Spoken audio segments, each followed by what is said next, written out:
Well, thank you all for being here today. I am so glad that you're taking the time to be present and hear about the James Castle House residency.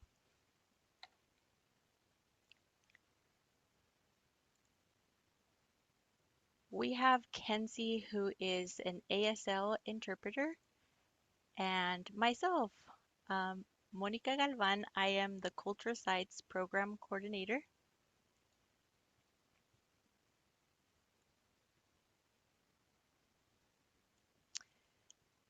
And I hope that right now all you can see is my screens, my slides, and not all of my notes.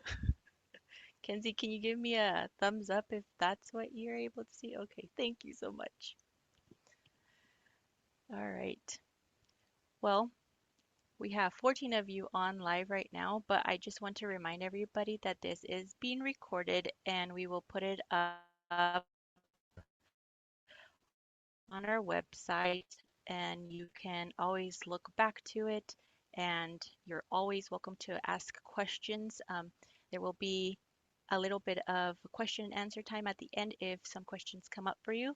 But if not, and you have some questions after the session, you can always email me. Okay, I'll go ahead and get started.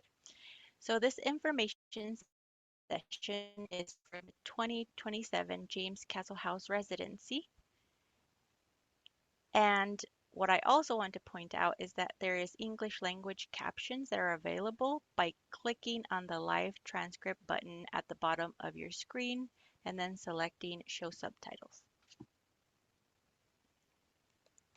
This information session will be also at the James Castle House YouTube channel. The James Castle House Residency is a program brought to you by the City of Boise's Art and History Department, where we offer many other services. These include public art, history programs, archives, cultural grants, and care and conservation.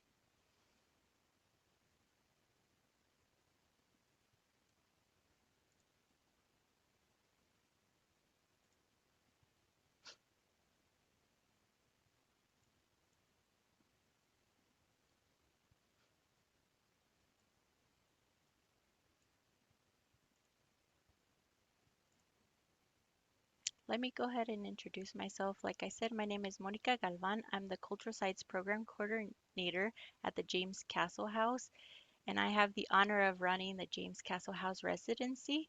And I get to work with all of the amazing artists who get the opportunity to come and stay in residency with us. And I've been doing this for now 3 years. Um, During this presentation, please feel free to submit your questions in the chat and we'll address them at the end or take notes and contact me after. Here's a little bit of what we're going to be doing today. So it should be short and sweet. Um, we're going to talk about the residency overview, the application process, the criteria that we look at, how the selection panel works and the process. And then I'm going to give you some suggestions and then I'll share with you some frequently asked questions. And then I'll hear from you if you have any questions at all. So let's go ahead and dive in.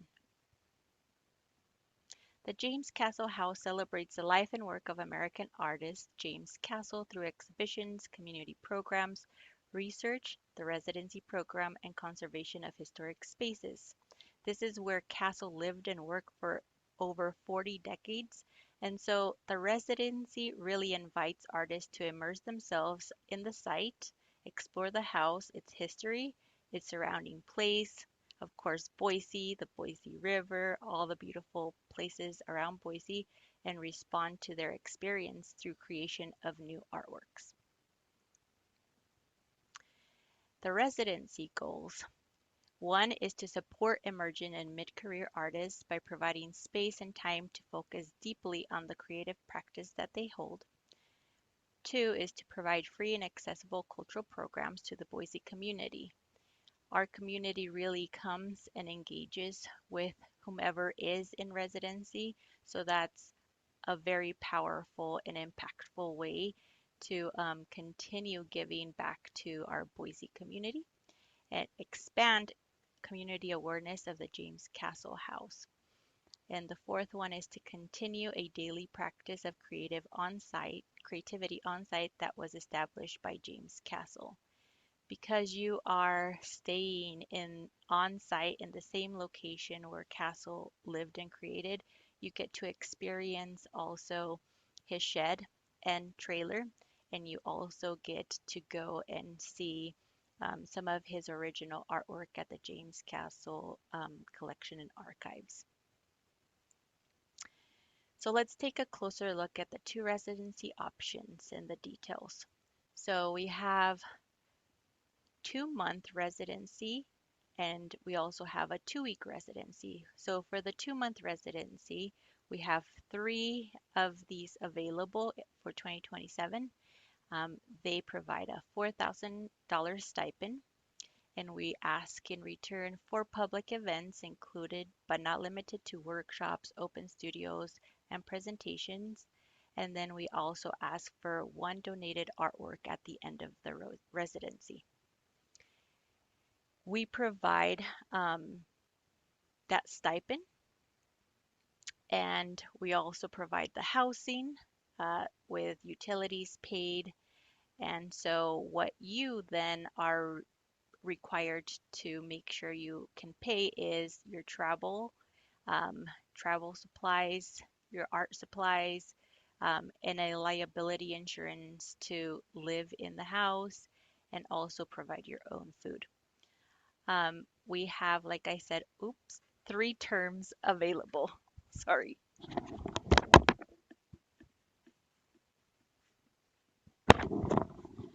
that's not fun. Sorry about that. So we have March 1st through April 30th, and then we have a summer term June through July, and a fall term September through October. So those are the three terms available for the 2 months in 2027. And then we have a 2 week residency option. So 2 weeks, $1,000 stipend, and one public event. And this usually looks like an open studio, but I am open to talking to y'all and seeing what other interests the individual has. Um, then, same as the other one, you are responsible for your travel, your supplies, liability insurance, and food, and we would provide the housing, utility, and the stipend as well. The two terms that are available are in January, so January 11th through the 25th, and then December 1st through the 15th. And all of this is 2027. The artist eligibility. So applicants must be able to work legally in the United States. And I just want to say, um, gotten asked like if somebody from a different country can apply. Certainly, we just don't help with any of the visa or anything like that in order to make you legally able to come to the United States or to give you that stipend. You already have to have that. I would say by the time that you are applying, just because that has a lot of steps, right? Um, so yes, we welcome international applicants. Just know that you will be asked to show us USA eligibility to work so that we can pay for your stipend. Um, the other requirement, be able to pass a background check and be 18 years or older and be an emerging and mid-career artist working in any creative field. We ask that you live on site through the duration of the term.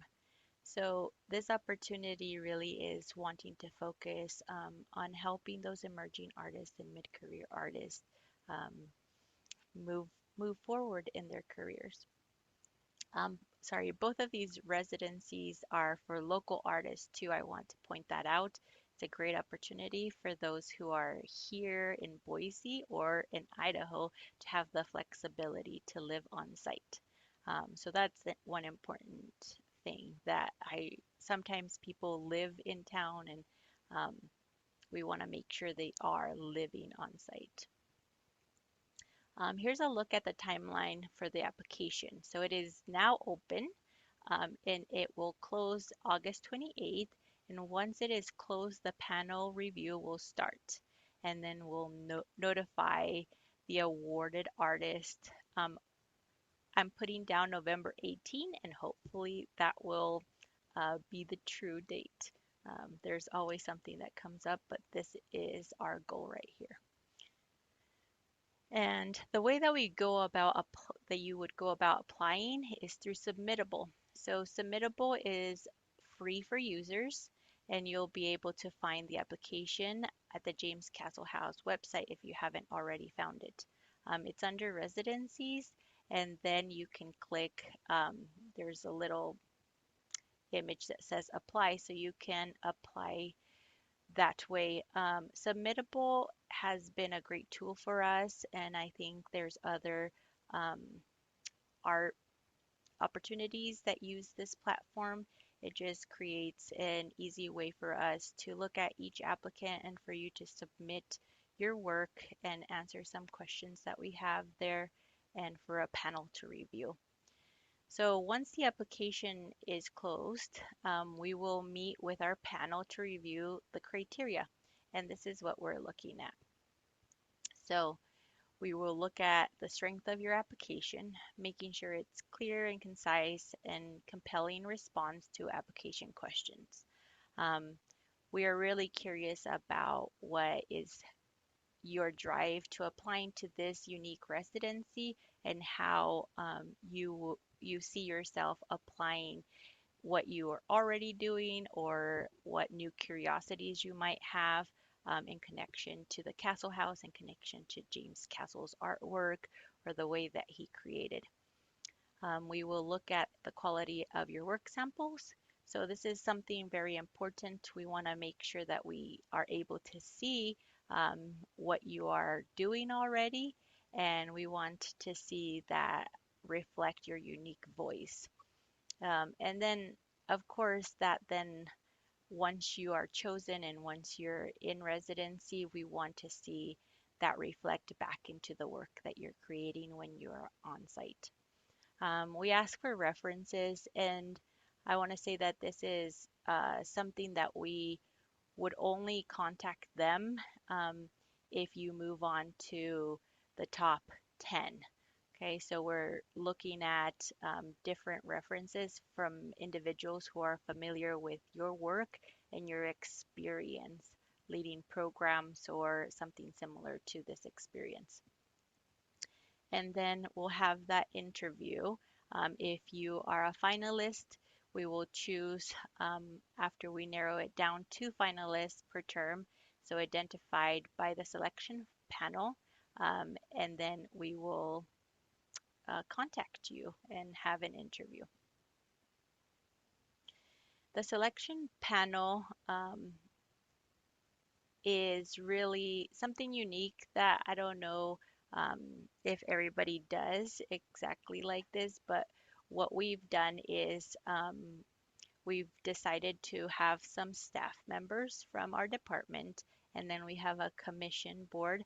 So we ask a commissioner to be available and go through the applicants. And then we ask a previous James Castle House resident. And we are also asking a community member from the Deaf and Hard of Hearing member to help us out too during the reviews.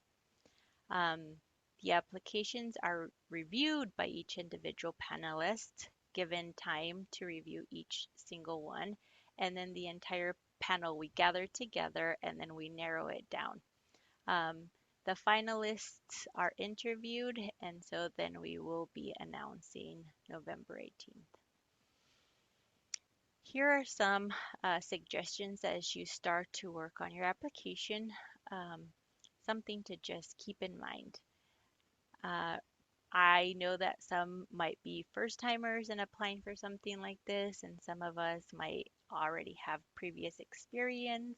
Um, and I'm always excited to see those first timers because it is hard to get yourself out there, and it's such a good opportunity to just practice getting yourself out there and getting the experience.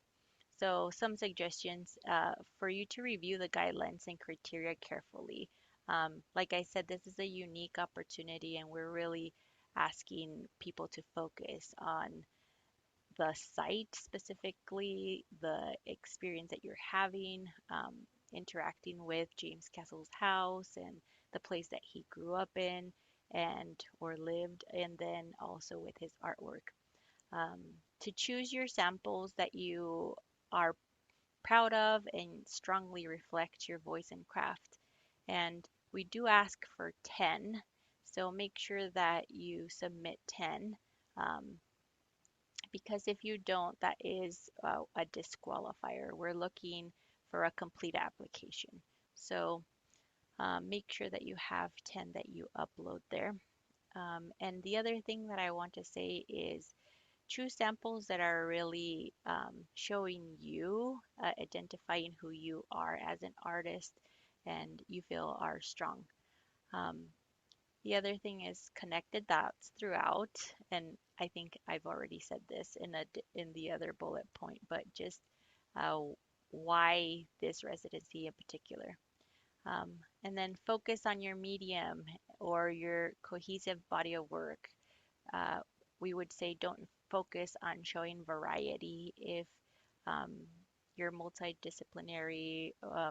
Make sure that it is seen, that it shows you throughout the work. And then make sure you have high quality images, ensuring the images are high resolution, well lit, and accurate to represent your artwork.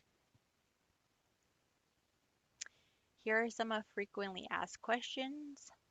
Um, Residents must live on site throughout their term. So I'm talking to those that live locally here in Boise or in Caldwell, Nampa, locations closer to us that you could drive home and just come to work. So it is a requirement. This is a solo residency. No teams can apply, um, unfortunately, but the space is so small that we can't have more than one person at a time. And yeah, no pets or partners are allowed to live in the space. Applicants can apply to both. So you can apply to the 2 month and the 2 week opportunities, but applicants cannot apply multiple times for the same opportunity with a different media. So we're asking you to choose one. Okay, now let's see. Does anybody have any questions that you might have about the residency? If you do, will you please put them in the chat?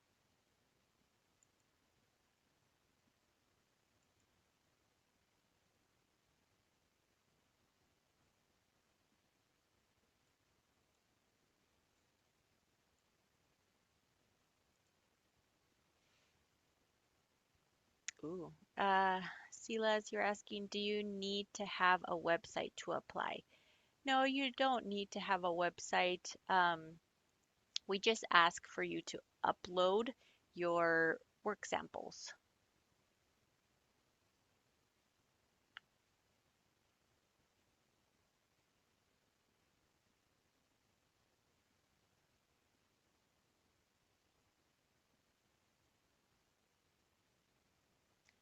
I have another question. Work samples for writers.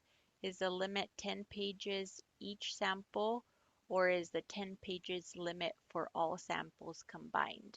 It's the second one, Heidi. So we're not, we wouldn't expect a writer to give us, that would be 100 pages, right? So like it would be too much, especially for also the panelists to read through. So the second part, if it's 10 pages total for all samples, can we include our 10 pages as one sample and then include additional samples in other formats? like photo, video, audio. I like that. That would, yeah. Just making sure that we could have the 10 pages as a reading sample and then other things for photos or videos or audio. Yeah, if that's something that you would like to do. I would say though, for visual artists or performing artists, I have seen people upload like a PDF with 10 different images as one work sample, and that doesn't work for us either. So a visual artist, it would be like for each, it has like a section for each upload. That's where we want like one image in each upload, not 10 in one and then 10 in another.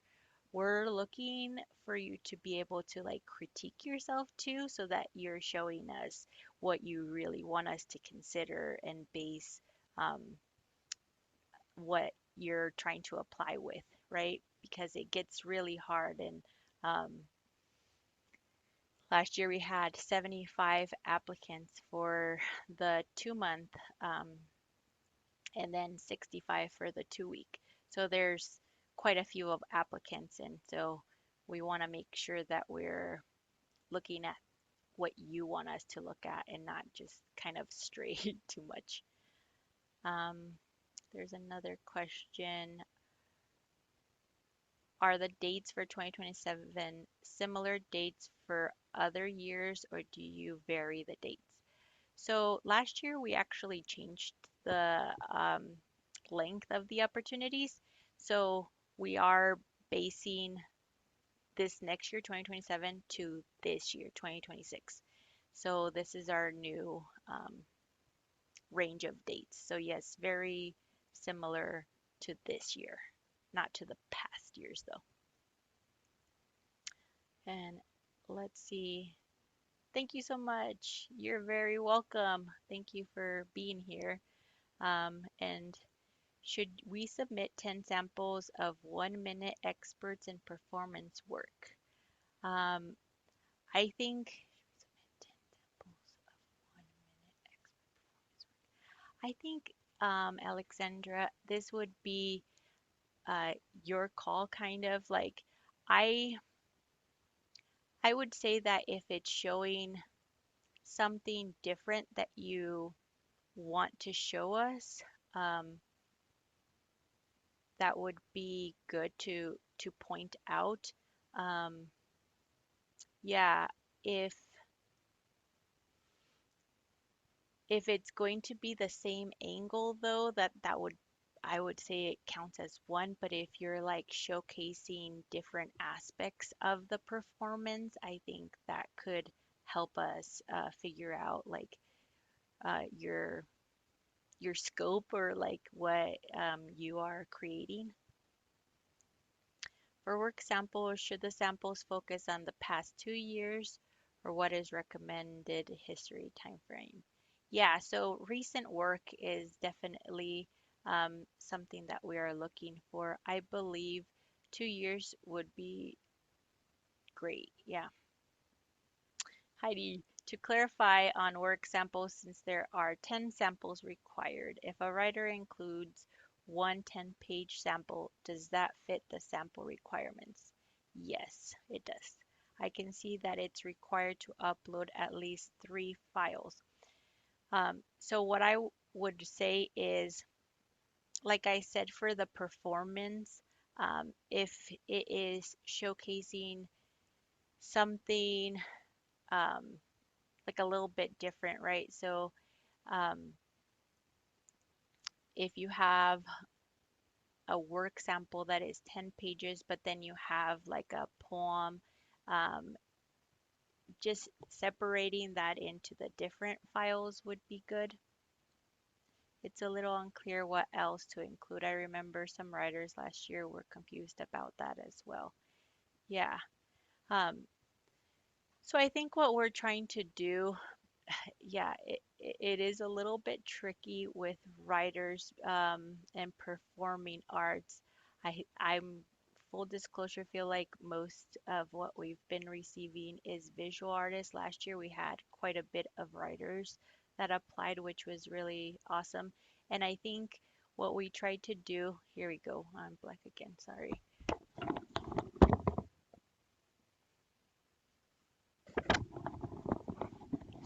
is get some feedback on that. So we want to see your your technical skill. I would say we want to see who you are as an artist. So, like I said, I don't 10 pages per, or even like if it's a really long work sample, we don't mean for you to be uploading 10 of those longer works. We're not trying to put too much pressure on the writers, because that's like a lot of writing there. Um, I don't know if that helped at all, Heidi, um, but I hope that it helped a little bit. I will maybe try to rewrite what we're asking and make sure that it's clearer to the performers and the writers. Okay, I think I think that's all.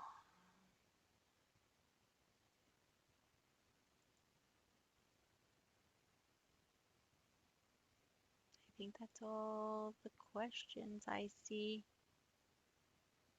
Okay. Well, I appreciate you all taking the time in the middle of the day to come on here and um, listen to me talk about this opportunity. And I hope to see your applications. And sorry about all the lights going on and off. And I hope you have a good afternoon. And email me if you have any questions at all. All right, y'all. Have a good one. Bye bye. And thank you to Kenzie for being here and interpreting for us. Bye bye.